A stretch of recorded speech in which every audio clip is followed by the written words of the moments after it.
Imbas kerusuhan Malang, Indosiar semakin disorot. Arema siap tanggung biaya korban. Serta kabar Persib dan Persija pasca ditunda. Assalamualaikum warahmatullahi wabarakatuh. Hai Rio Haspot Lovers, inilah Rio Haspot untuk edisi kali ini. Tapi seperti biasa, sebelum kita lanjut ke videonya, saya tetap mohon dukungannya untuk channel ini agar terus berkembang dan bisa memberikan berita-berita informatif yang tentunya semoga saja bermanfaat untuk kita semua. Dengan cara klik subscribe, aktifkan juga notifikasi loncengnya, like, share, dan juga komen. Dan inilah Rio Haspot selengkapnya.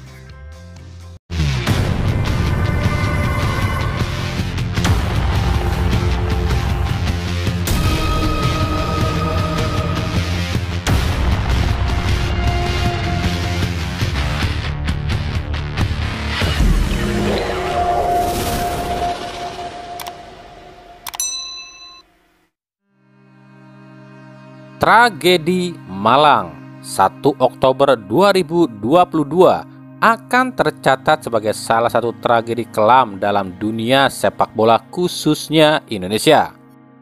Saat berita ini diturunkan, total kurang lebih 182 orang dinyatakan meninggal dunia dalam insiden ini. Pihak pemerintah melalui Presiden Joko Widodo telah memerintahkan agar Liga 1 dihentikan sementara sampai semua dibenahi. Lalu apa yang dibenahi? Sudah sering kami bahas masalah ini. Yang harus dibenahi dulu adalah dapurnya dulu. Dari puncaknya dulu yang dibenahi. Bagaimana mekanisme sistemnya, peraturannya, kerjasamanya, perangkatnya, dan lain-lain. Jika semua sudah dibenahi dari atasnya, barulah turun ke bawahnya. Klub, panpel, dan supporter harus juga dibenahi. Khusus untuk klub nih, meskipun kemenangan itu harga mati, tapi janganlah selalu membuat cywar sebelum laga, baik itu dari mulut manajemen, pelatih, ataupun pemain. Karena cywar dari klub itu akan berpengaruh pada penonton itu sendiri. Contoh, sebelum laga Arema versus Persebaya, pelatih Persebaya Aji Santoso sempat mengatakan, "Saya belum pernah kalah dari Arema selama saya jadi pelatih Persebaya dan saya nggak mau kalah." Ya emang itu bagus untuk motivasi pemain Persebaya, tapi sebaliknya bagi supporter Arema ini adalah warning alias peringatan. Yang tadinya nggak tahu kalau Persebaya belum pernah menang di kandang Arema selama 23 tahun, jadi tahu. Ya otomatis pas tahu timnya kalah, ngamuklah. Terus buat pemain juga nih, jangan mentang-mentang laga panas, terus kalian panas di lapangan. Ingat, sikap kalian di lapangan itu ditonton oleh ribuan supporter. Kalau pemainnya udah panas-panasan duluan, gimana gak nyulut emosi penonton? Terus buat penontonnya juga atau supporter nih, dewasalah. Kalian tentunya tahu dalam sepak bola itu ada istilah menang, seri, dan kalah. Ya kalau tim kalian kalah ya terima aja, toh masih ada pertandingan selanjutnya. Coba kalian lihat kejadian di Malang ini, cuma gara-gara segelintir orang yang memprovokasi dan gak terima kekalahan, terus manas-manasin yang lain, akhirnya ratusan nyawa melayang. Dan belum tentu kan dari segitu banyak korban yang meninggal, ada sang provokator, belum tentu.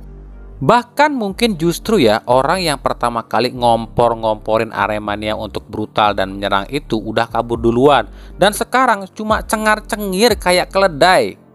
Mau sampai kapan sepak bola kita hancur cuma gara-gara 1-2 orang tolol yang gak pakai otak jadi provokator? Sudahlah, cukup, dewasalah kalian. Tentu atas kejadian ini ada beberapa pihak yang jadi sasaran kemarahan netizen nih. Selain PSSI, PT LIB, dan Panpel Arema, tentu yang jadi sasaran kekesalan utama para netizen adalah broadcast alias penyiar. Bahkan sejak kejadian ini, pihak Indosiar sebagai broadcast official menonaktifkan kolom komentar postingannya di sosial media karena takut dibully oleh netizen.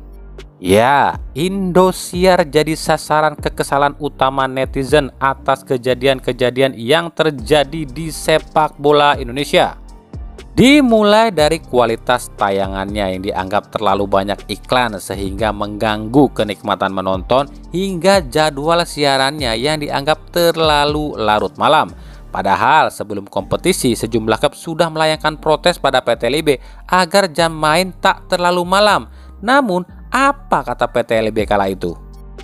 Saya pikir main jam segitu nggak apa-apa, masih bagus untuk kesehatan, dan kami pun harus mempertimbangkan pihak penyiar. Karena kalau main jam segitu penontonnya rame di TV, ini bagus untuk rating. Itu kata PT LIB dulu ya. Susah emang kalau urusannya duit. Sekarang gara-gara ratingmu itu, berapa ratus nyawa lagi yang harus melayang. Para netizen yang sudah kesal dengan PT LIB dan Indosiar meminta agar PT LIB segera memutuskan kerjasama dengan Indosiar, atau justru PT LIB lah yang dibubarkan kalau masih bekerja sama dengan Indosiar.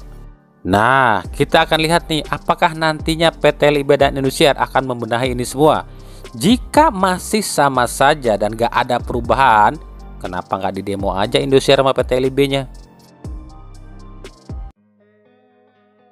Dari Arema, pasca kejadian memilukan 1 Oktober 2022, bos Arema FC Gilang Widya Pramana memang sangat menyesalkan kejadian ini.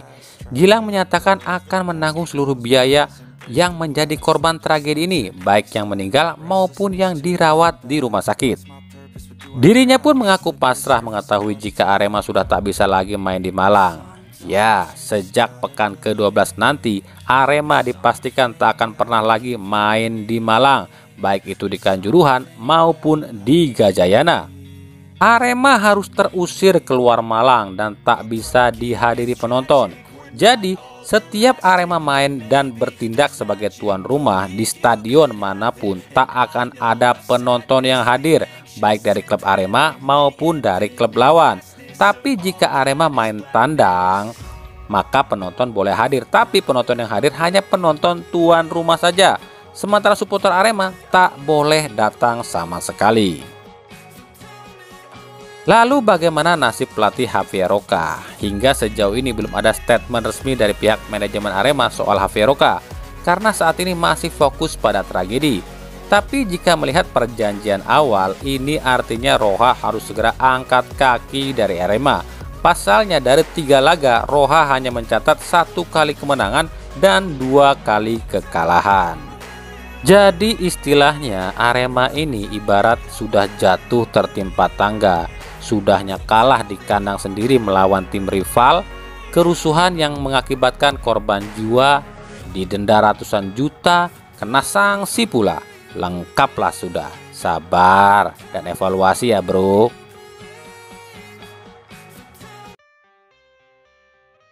Dari Persib Bandung, ditundanya laga Persib versus Persija membuat para bobotoh yang sudah terlanjur membeli tiket sempat bertanya-tanya bagaimana nasib tiket yang sudah dibeli. Menurut Direktur PT PBB Teddy Cahyono, semua tiket yang sudah dibeli baik yang sudah ditukarkan atau belum masih bisa digunakan saat nanti laga Persib versus Persija disusun ulang jadwalnya. Namun apabila nantinya laga Persib versus Persija atau Liga 1 resmi dilanjutkan tanpa penonton, maka tiket yang sudah dibeli akan dikembalikan berupa uang. Ya, kenapa kami bilang seperti itu? Karena atas insiden yang terjadi di Malang, ada kemungkinan liga tetap dijalankan atau dilanjutkan tapi tanpa penonton hingga akhir musim. Jika ini terjadi, berarti benar kan? Cuma karena segelintir orang yang jadi provokator, akhirnya seluruh masyarakat pecinta bola kena imbasnya. Itulah Indonesia. Lalu bagaimana kondisi di sisi pemain Persib nih pasca ditundanya laga Persib kontra Persija? Para pemain Persib kabarnya diliburkan selama 2 hari sambil menunggu keputusan kelanjutan kompetisi. Tapi ternyata di Persib ada satu pemain yang tengah jadi sorotan. Ia adalah Rahmat Irianto. Kenapa ya? Mantan kapten Persebaya yang dalam tanda kutip dibuang oleh pendukung Persebaya di musim lalu, kini jadi idola baru di Persib. Padahal Sejak sebelum Liga, Irianto sama sekali tak diperhitungkan akan jadi idola di Persib. Namun konsistensi Irianto di Persib dan Timnas membuat pria berusia 22 tahun ini mampu membuktikan jika dirinya layak jadi idola. Mungkin sebelumnya orang mengetahui Irianto ini sebagai pemain yang kalem, tegas dan jarang senyum. Bahkan musim lalu Irianto jarang sekali tersenyum. Tapi lihat kini di Persib, bukan cuma tersenyum, tapi ngebodor kata orang Sunda mah.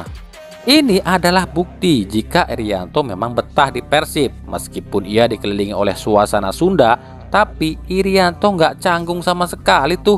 Good job boy. Dan ternyata ada yang lebih mengejutkan lagi. Irianto diam-diam mencoba alih profesi loh, jadi agen pemain. Ya, Irianto coba merayu beberapa pemain untuk ke Persib seperti Koko Ari dan Rizky Ridho di Persebaya, M. Rafli dari Arema, dan Dimas Derajat dari Persikabo. Dalam postingan di Instagram yang dikomentari sejumlah pemain bola, Irianto nggak segan-segan mengajak mereka bergabung ke Persib. Ini jarang sekali ia lakukan selama di Persebaya loh. Tapi emang wajar sih kalau Irianto ngajak teman-temannya ke Persib. Soalnya di Persib itu Irianto cuma bisa ngomong Jawa sama Bayu Fikri. Selebihnya harus pakai bahasa Indonesia. Jadi setidaknya kalau Rafli, Koko Ari, Ridho, dan Dimas Derajat ke Persib, jadi ada teman buat ngobrol ngomong Jawa gitu. Tapi jika Irianto berhasil membawa 4 pemain ini ke Persib, gimana nih menurut kalian para boboto? Mau nggak tuh terima 4 pemain ini di Persib?